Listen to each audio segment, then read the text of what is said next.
Welcome to Wisdom Talk Radio, a collaborative community of explorers in conscious living.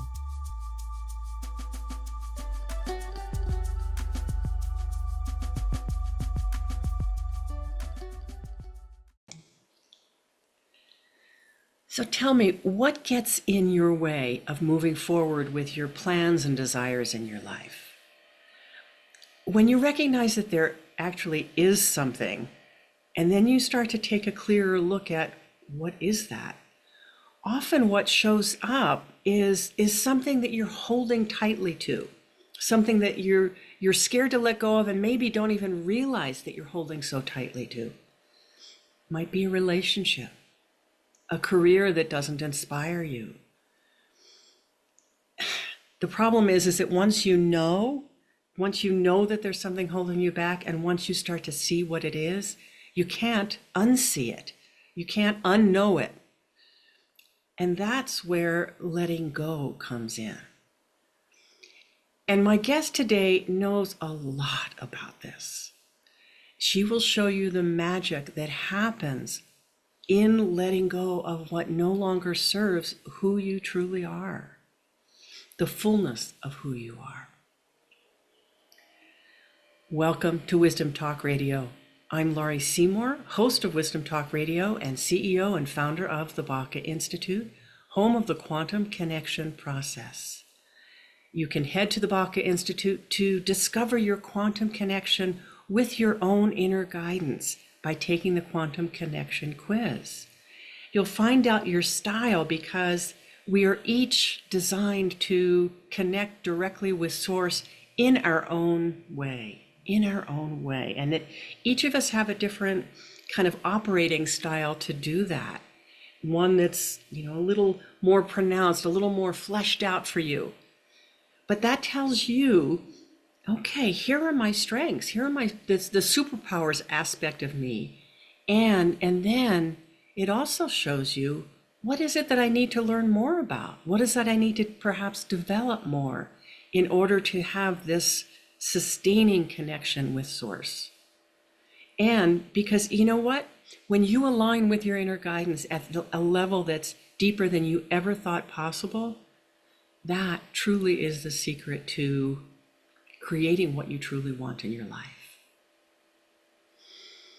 So join me in welcoming Stephanie McAuliffe, who speaks, writes, and teaches on the human condition and the impact of our internalized energetic patterns. After a 27-year career on Wall Street, she is certainly somebody who sticks with things. She's the founder of The Way of the Diamond Warrior and specializes in personal transformation and multidimensional energy work. Stephanie, in her free time, in her creating time, and other words, Stephanie is a nature enthusiast and lover of art and live music. I want to go listen to some live music with you, Stephanie. Welcome to Wisdom Talk Radio. It's lovely to have you here. Thank you, Laurie. It's a pleasure and an honor to be sharing this conversation with you today. Great. So you really do know a lot about the magic of letting go. And I feel like that is something that's so important for people, not only to understand, but to begin to know how to use that in their own life. And you've done a lot of letting go in your life. And maybe I just open the floor for you to start to speak to what that has meant for you, how you've come to this, and what has shifted in your willingness to have such a light of truth in your life. It's fascinating because I identified with my career on Wall Street. I was a project and program manager. I had built up a career as a senior director. And what I've realized in my healing journey since leaving Wall Street is that I don't think I ever really fully felt like I had my own identity when I was a child. And so I hung on to the stories of growing up around alcoholism, of psychological and emotional neglect, abuse, trauma, whichever adjective that you want to use for that, of being in a family that wasn't emotionally available. Mm. And so my career was my identity, Mm. and I held on to it. And yet within a year, my 10-year marriage, as well as my 27-year career, ended. Wow. And I Just was in the all of a span of a sudden, year. just within a year, both done. And I remember sitting on my living room couch. It's like, what do I want to do when I grow up? Mm. And I But started many 20. people have that. I'm going to interrupt you just for a Yeah. second because so many people have those questions. I have that question. What do I want Mhm. to be when I grow up? Right. And if you're listening now, if you're with us now, and that's been true for you, take a breath. Take a breath and just let yourself feel that. Because when you do, the door starts to open to what might the answer be. It truly does. And I started to explore, what am I going to do with all this time? Because I was working a gazillion hours a day and then commuting. And I had a ton of projects around my home that kept me from focusing on what I didn't want to see. Mm. Wow. And we do this. And part of it is because many of us have been conditioned as children to brush away, or I'd like to say swipe left on our emotions. Get over it. It's not as big as you think it is. You're overreacting. Or we were never really truly given a voice and the space to express what it was that we were feeling.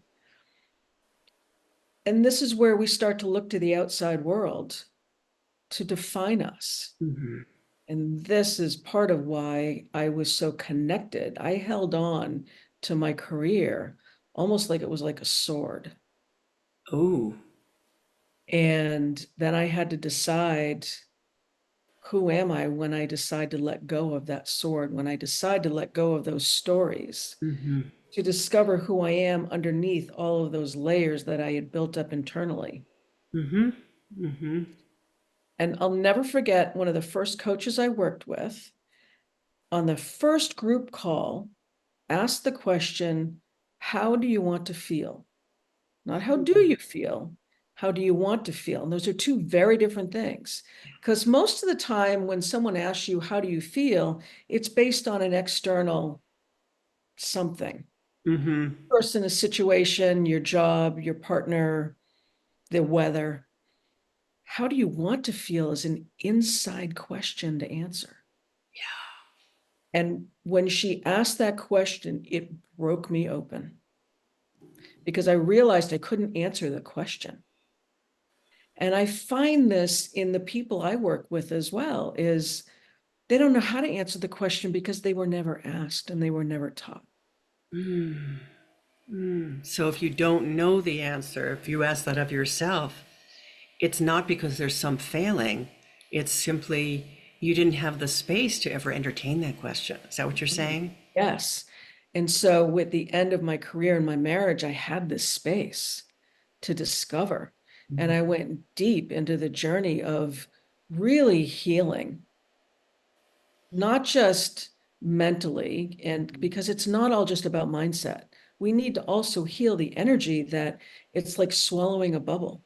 Mm. We get these layers of broken bubbles, burst bubbles within us.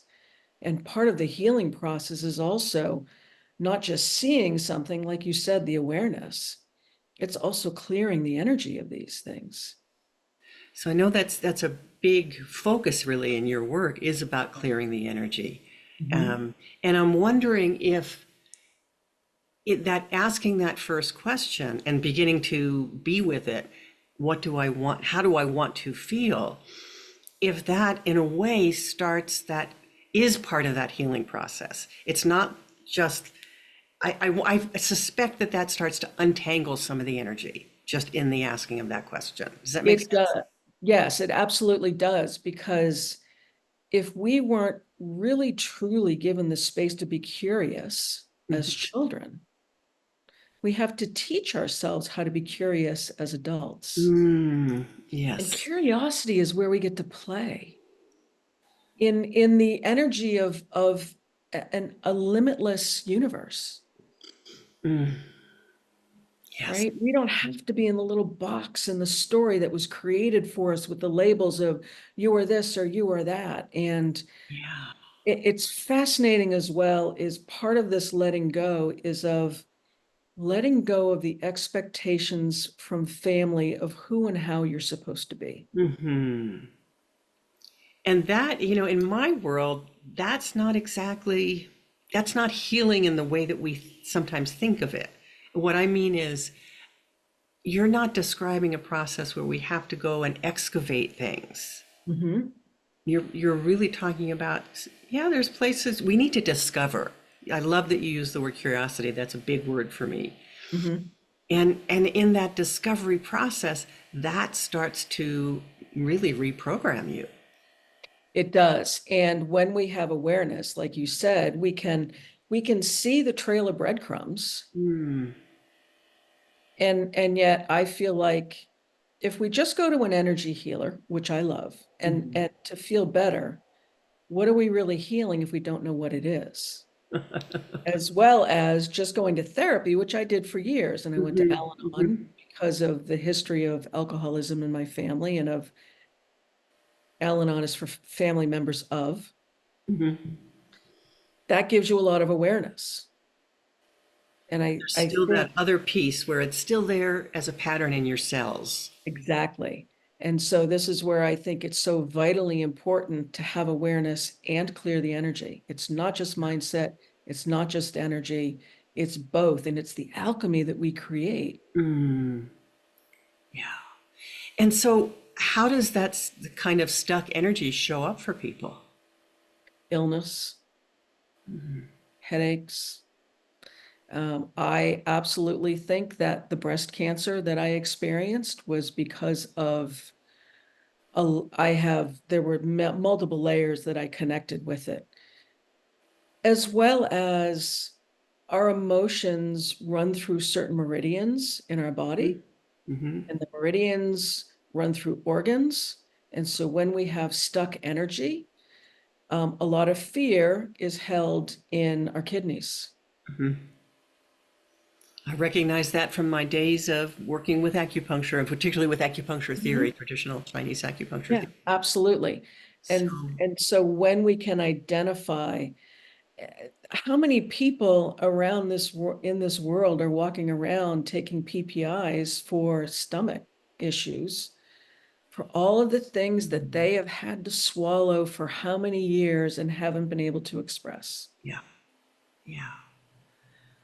So talk about that level of fear that is endemic, because so much of the anger that we see in the world, I mean, some of it I would call righteous anger, but Yes. so much of it is fear-based, is I'm afraid I'm going to lose out on something, so I'm going to demonize another group of people. I'm going to be vitriolic, but it's all because deep down I'm scared. Yeah. One of the things that the phrases that I say, and it's not, I didn't originate it, is the universe will never withhold what is meant for us. We can miss our timing. We cannot Yes. see it for Well, and that's very true. And yet it doesn't mean that it won't bring it back, just like the patterns that we recreate that the universe is trying to get us to pay attention to. It's the same type of thing. It's when you see your trail of breadcrumbs and you see how something has played out multiple times, we we have free will. We can say, I don't want to deal with this now. Or we can step in and deal with it and heal the situation. Comparison, we've been taught to compare. It happens in school. My grandparents and my parents used to do it of so and so's kid did this or that. You know what? I wasn't meant to be an Olympic athlete. I do other things. And so when we can connect with our own true gifts, Mm-hmm. comparison falls away. And I would equate comparison as an aspect of fear. Ah, sure, sure. When, There's also a lot of fear that actually comes through the DNA. I mean, there are studies that show that infants can smell fear in their mother. mm, There are studies that are underway looking at war veterans and how anxiety, which is an aspect of fear, is mm-hmm, passed through the sperm.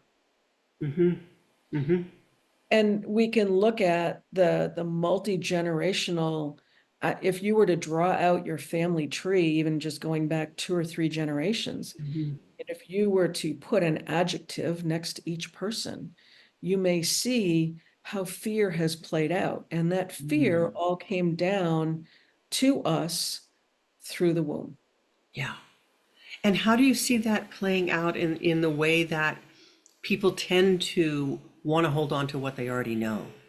The unknown, the great Mhm. unknown is too much.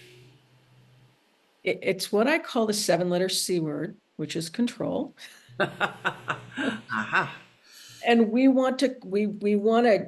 like if I were to pour water in the palm of my hand, I want to control it. I want to hold on to it. Mm-hmm, And yet, if you think of it, when I squeeze it like this, I squeeze all of the water out, mm-hmm, squeeze out the magic and the curiosity and the play and wanting to know the answer. And at first I wanted to know, well, what am I going to do after Wall Street?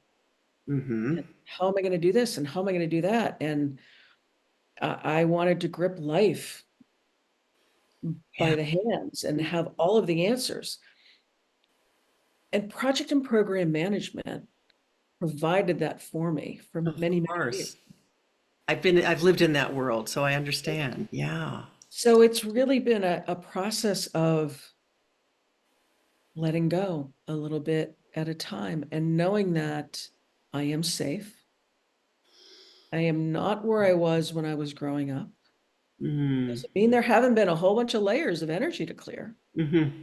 and awarenesses through the trail of breadcrumbs. And yet living in this space of allowing yourself to receive Mm-hmm.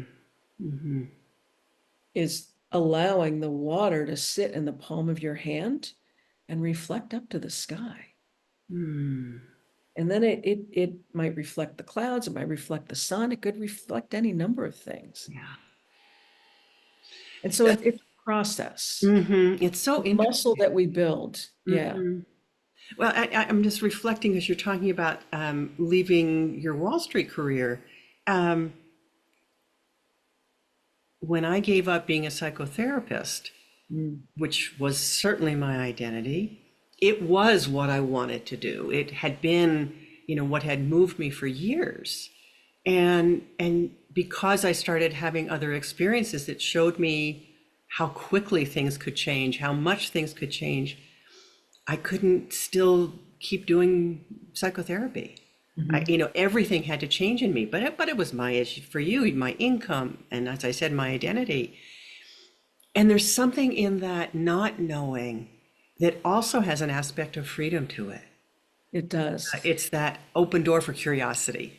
Yeah. And do you feel like you had to give yourself permission to leave psychotherapy? Um, because the experiences I was having were so strong, and the Mm. message came through so strongly, it was actually easy. It was scary. It was Mm. definitely still, fear was very operant. But I had been already learning about how to step out of control and and allow myself to receive. But I was still new at it. Mm. I was still new at it.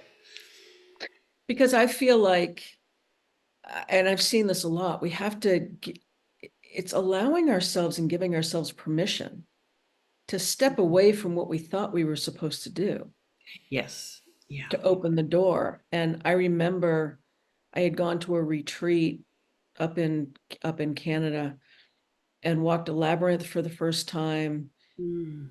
And it was that weekend that I gave myself, quote unquote, permission to leave Wall Street, even though my heart already knew I didn't want to do it. And I was applying for jobs. And it's like, I had just managed an $85 million program. What am I going to do now? Manage a $100 million program? And how is that going to be different? And it wasn't. And it was almost as if my heart already knew. My mind, I needed to give my mind permission to let go. I see. I see. So And your this, mind had to catch up to what your body already knew. yes, and I think that's the journey for a lot of people. Mm-hmm. Like our heart already knows. Mm-hmm. And yet our mind, our ego wants to keep us safe, but it's operating based on what it already knows. It's the only thing it can operate on. Exactly. So this is part of the journey and is it I forget which Native American tribe that says the longest journey you'll make is from your head to your heart. Mm. I don't know the answer to that, but yes, I do know that. Yeah. And that since fear really deeply drives our actions, how do you recommend that people become more aware of their fear and work with that? When something is coming up and you feel a certain sensation, a lot of times we'll feel fear in a certain part of our body. Mm-hmm. And it may start in the stomach, it may start in the shoulders. Connect with it and ask it what it really wants. Mm. So part of it is having a conversation. Mm-hmm. And it's not just the conversation with your mind, it's No. connecting with that part of your body, Mm-hmm. Mm-hmm. saying, what do you really want from me? Get curious about it. Yes, it is getting curious and not pushing the feeling or the emotion aside, Mm-hmm. because typically when we connect with a feeling or emotion, it will pass through us very, very quickly. Mm-hmm. Science tells us anywhere between 60 seconds and 5 minutes. Mm-hmm. That when we allow it to pass, it will. Yet when we suppress it, it's just like swallowing that bubble Yeah. and it goes within. And what I hear you making a distinction that I will want to draw out that I think is really, really important. You're not talking about just becoming aware of the emotion or the feeling in your body and okay, now I got to see what's the root of this? Where did it come from? Da, da, da, da, da, which is that excavation process and could keep you stuck in it because I think it recreates that. You're really talking about getting curious, having a dialogue, giving it its voice. Yes, And those are two very different things.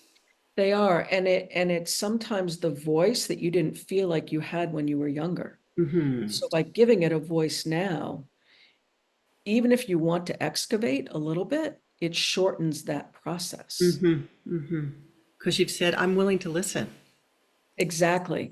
Because you may not be in that same situation you were in many years ago, and yet your body doesn't know the difference. Mm-hmm. Mm-hmm. And so logically we can say, I'm not there, I've dealt with this, I'm no longer 3 or 5 or 8 or whatever age. And yet our body, because we didn't have the opportunity back then, this is giving us the opportunity now. Yeah. Yeah. So you start to have that dialogue Mhm. and perhaps just letting yourself feel it and getting more in tune with it, getting more information about it. Like I love the question of what do you really want? Mhm.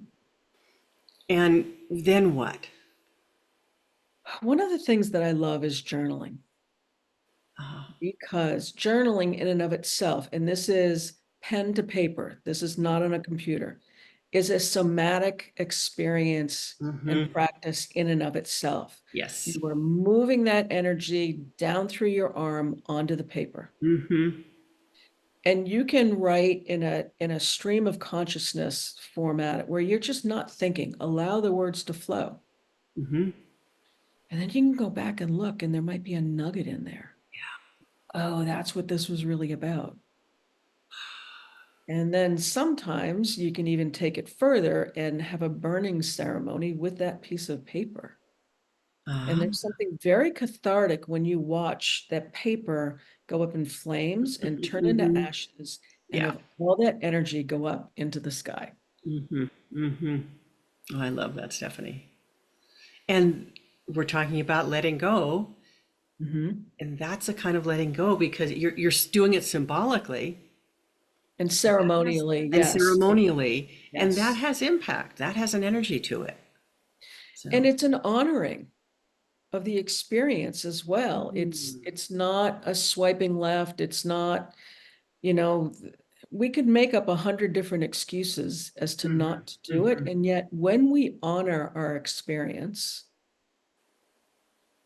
and decide to let go of this, that sword we've been holding on to, mhm, that mhm. subconsciously we've been holding on to, Yeah, it's a beautiful process. yeah. I'm because I just had a conversation the other day for an interview with Gary Stewart, who is a mutual friend, and Mhm. he talks about, bowing to, and in this case, like bowing to that which you've just released in the Yes, burning process, bowing yes. to it, acknowledging it, and Mhm. then turning your back on it so that you can move forward. And that's also Hmm. part of what I hear. And really, you haven't articulated that, but I hear the next step is then you've got to look forward. You've got to You get do. curious. It's a letting go. And Hmm. so it's, I don't specifically say we need to turn our back on it because No, no, no, no. But there's nothing to what I turn mean is our the back turning the on. back Yeah. so that you can move forward, so that you can look forward, that you don't have to keep looking backwards. Yes. And I like to say that the body has a finite amount of space. And when we honor something and let it go, we create space to bring in what it is that wants to come in. And Hmm. this is where we get to be curious and we get to play because we don't necessarily know. And that's okay. Yeah, yeah, that's perfect, actually. The not Mhm. knowing is what really does create the space. Yes. So, how has that been for you? I want to ask you about the Way of the Diamond Warrior, and I want to ask it, and I'm not sure that they're completely connected, but I want to ask it in context of, so you did some major letting go, and you've been on a journey of, in a way, of curiosity, I think, since then, exploration, and I think out of this, and please tell me if I'm wrong, has emerged this Way of the Diamond Warrior. Yes, it has. And it's very interesting in that I had a lot of letting go to do.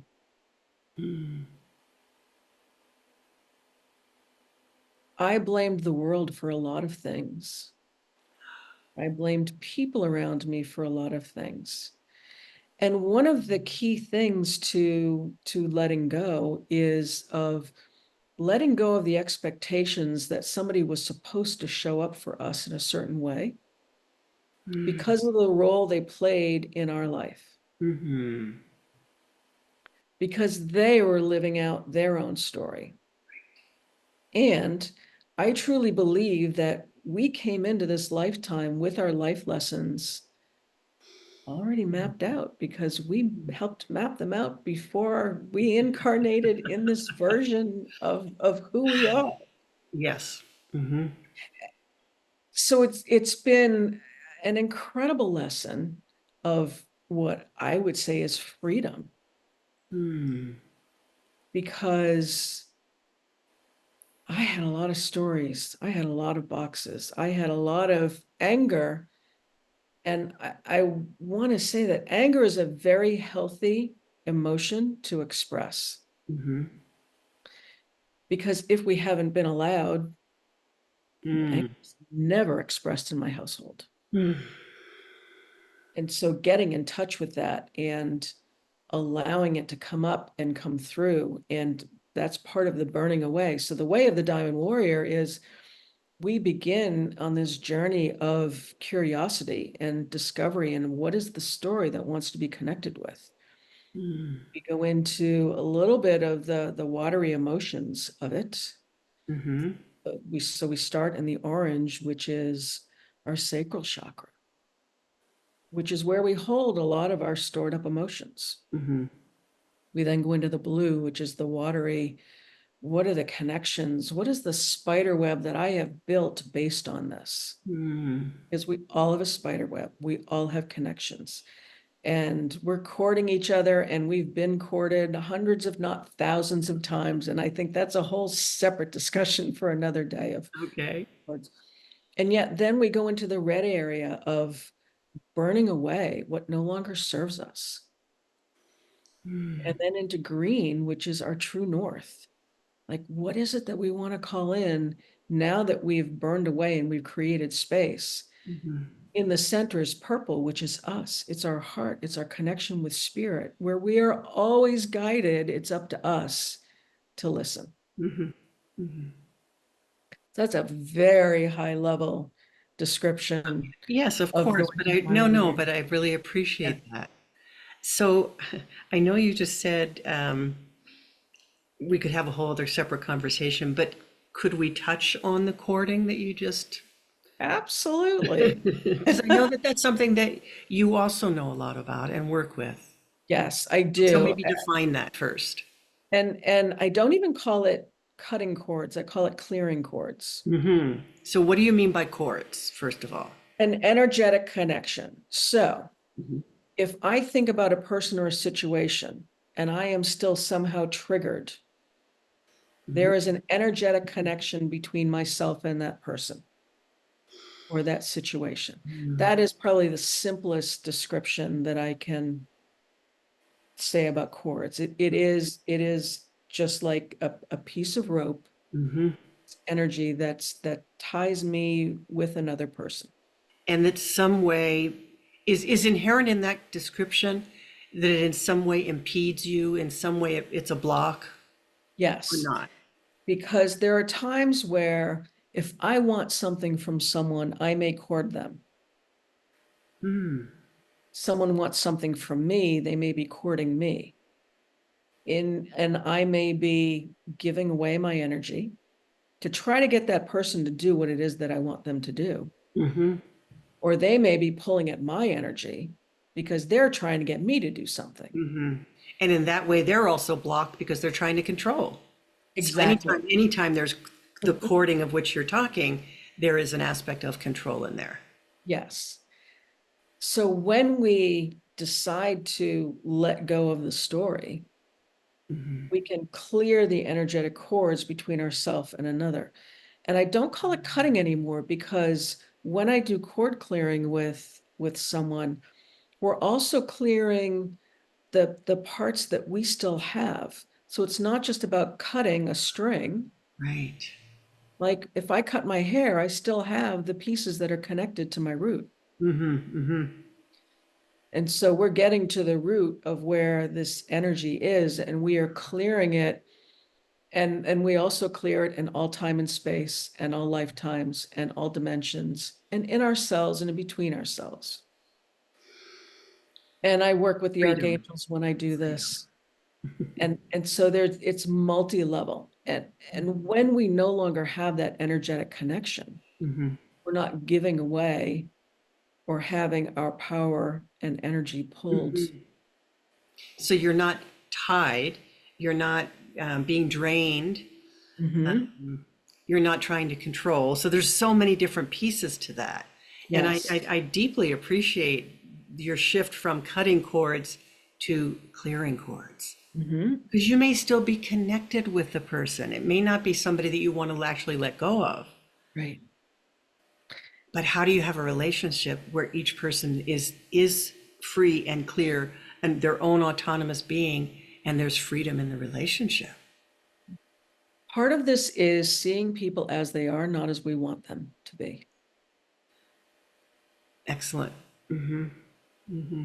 And this can include family members. It's just like one of the big healing aspects for me was of taking my parents off of the pedestal that we're really taught to put them on when we're children, Mm-hmm. and seeing them as they are, rather than you were supposed to and you should have and you didn't, and letting go of those aspects Mm-hmm. Yeah. and clearing the cords gave me an incredible amount of freedom. How did Because that show up for you, Stephanie? the way I speak, the way I'm helping other people, the way I wrote about, there's a huge difference between my first and my second book because of the healing journey that I was on in between the writing of both of them. Mm-hmm. My relationships with those people are also very different as well, because when we can let go of the expectations, there's incredible freedom just in that. Yeah.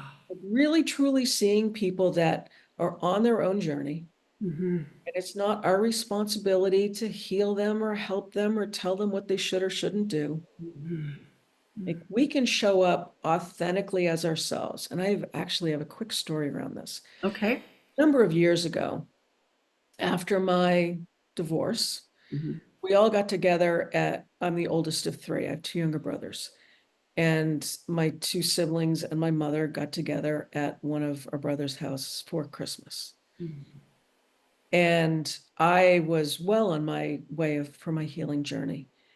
And I showed up and I saw how I saw the pattern so clearly of how people will throw out the bait and expect you to react, which then gives them permission to and justifies to them why they say and do what it is that they do. And Mm-hmm. I was like, I let it be like water on a duck's back. Mm-hmm.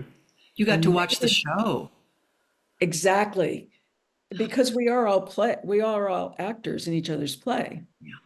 And they didn't know what to do with me because I wasn't taking the bait Yeah. and I wasn't pointing fingers and I wasn't throwing out the bait as I used to. Right. Right. Wow. Oh Such my God, you incredible. upended the whole cart. I did, and they still don't know what to do with me, and that's okay because I've let go of the expectations of how any of us is supposed to show up. Mm-hmm. Mm.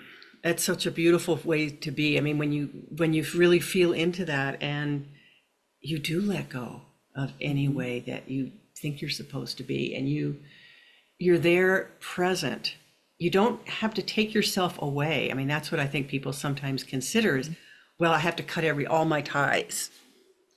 And that's only if you keep your own patterns going. Exactly. And I've even seen this sometimes in friendships of you can be really close with someone, but then they have an issue with one of your friends. So then they feel like they need to cut off contact with you because your friendship with the other person reminds them of what they haven't dealt with. Hmm. Hmm. Like I said, we have massive spider webs, and when we're willing to look at our own BS, Hmm. Hmm. our stories, our energies, all of the above, we can be. And And there's incredible peace in that. there is, and in everything that you're talking about, one of the things I want to point out is that I hear no judgment. There's no judgment about other people's stories. There's no judgment about your own stories, the stories that you've had, the ties that you've created, all of that. It's like it, and curiosity keeps out judgment. When we're curious, like, oh, I want to know, like, wow, what's that? And how does that work? Then we're not there going, well, you shouldn't, you couldn't, this is bad, this is wrong, which really stops us from seeing what's true. Exactly. And judgment is typically based on fear.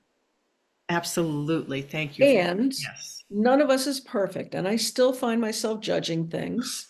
And then Yes. I get to get curious of what is this about? Mm-hmm. Like, Mm-hmm. why am I thinking this way or feeling this way? And so this is where we get to play of, huh, I'm what is a this? teacher. My teacher used to say, because this was from a very long time ago. I don't know if you, what was it called? Laugh-In. So this is a very Mhm. old show. I grew up And with it. yeah, and there was I actually, I think it was, who played Rosanna Dana? Yes, I know No, who. actually, it wasn't her. Okay, it wasn't her, but doesn't matter. But they did this skit where they do "Here come the judge, here come the judge," and that's what she would say to herself as she was working through any layer of judgment. Like, Mhm. let's have a joke with it. Let's make it funny. Like, oh yeah, here comes the judge. I don't have to stay with that. I don't have to keep it going. But the reality and Exactly. the truth of it. And there's a phrase in Al-Anon that when I point a finger, three are pointing back at me. Exactly. So what's attached to these three fingers? I get to play with them. And like you said, get curious and give myself permission to just laugh at this human condition that we're in and how we've been conditioned Mm, to live in fear, and we get to choose something else. we get to choose something else. Every single day, multiple times a day, we get to choose whether we are going to act or react. And I love this phrase. This is a phrase of yours. You haven't said it, but the power of living in the open question. Mhm. It has such power, doesn't it? We get to be curious. We get to play with life. I love that. I love that on so many levels. Stephanie, will you tell our audience where they can find out more about the Way of the Diamond Warrior and about you? Uh, Absolutely. So the best way is via the website, which is wayofthediamondwarrior.com. Okay. You connect with me. There is a free gift there that there is a What's Stopping You quiz that's currently Mm, available. 5 questions for 5 life areas and to that give will be in people, the show notes, folks. So, yeah, that'll give people a clue as to what might be in the way, yeah, be able to great. get curious. And from there, it's socials and my books and everything What else. are your books? Tell us, at The least drop the names in. the first book is The Message in the Bottle: Finding Hope and Peace Amidst the Chaos of Living with an Alcoholic. And I've actually found that there's a lot of people who are in recovery love the book as well, because there's a lot of introspective questions for all of us. The Great. second book is The Impact of Silence, and it's healing generational appropriations to reclaim the sovereignty of your soul. No small things. You don't do small projects. You do I, big ones. You tackle big things. I do. And I think when we do this, it gives people permission to do it for themselves, because we are the light at the end of the tunnel. And the light at the beginning of the tunnel, too, of the next And, tunnel. and all through it. And sometimes there is a little bit of a dark night of the soul, and that's okay. This is where, again, we get to be curious, Hmm. knowing that we are always guided by spirit. Yes. Thank you, Stephanie McAuliffe. You've been a light for people's tunnels right here and now. Thank Thank you. you. Thank you. It's been an honor, and I could talk with you all day. So thank you. Yeah, we'll do it again, whether it's for Wisdom Beautiful. Talk Radio or for something else. Thank Yes, you. thank you. And I want to thank our audience for being with us today. Thank you, because you're why we do this. And I want to invite you to join us here regularly for more wisdom, discovery, and illumination.